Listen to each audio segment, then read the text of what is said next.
आईनासिन हाणे रुख कंदासीं रतुदेरो जो। रतुदेरो में हेल्थ केयर कमीशन जी ख़ानगी अस्पतालुनि ते छापा हया विया आहिनि। हेल्थ केयर कमीशन पारां हिकु मेडिकल सेंटर ऐं 7 ख़ानगी अस्पतालूं सील कयूं वयूं आहिनि। तव्हांखे अपडेट कंदा हलूं। अहम ख़बर आहे त रतुदेरो में हेल्थ केयर कमीशन जी ख़ानगी अस्पतालुनि ते छापा हया विया आहिनि। हेल्थ केयर कमीशन पारां हिकु मेडिकल सेंटर ऐं 7 ख़ानगी अस्पतालूं सील कयूं वयूं आहिनि। तफ़सील मालूम कंदासीं पहलवान जोयो खां। जी पहलवान, कहिड़ा अपडेट्स आहिनि?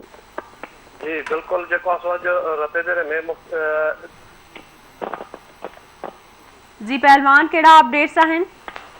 जी बिल्कुल रतुदेरे में सिंध हेल्थ केयर कमीशन जी हथाई डॉक्टरनि खिलाफ़ कार्रवाई कई हुई, जंहिंमें डॉक्टरनि जी काफ़ी अस्पताल 7 खां वधीक अस्पतालूं सील करे छॾियूं आहिनि। ऐं इन खां गॾोगॾु जेके रतुदेरे में लेबोरेटरियूं आहिनि जंहिंजो नाक़ हुते में मटीरियल इस्तेमालु कनि था, या जेके डॉक्टर खाम माल हुते रस्तनि ते फिटी कनि था, उन्हनि जे ख़िलाफ़ कार्रवाई करे उन्हनि खे सील करे छॾियो आहे।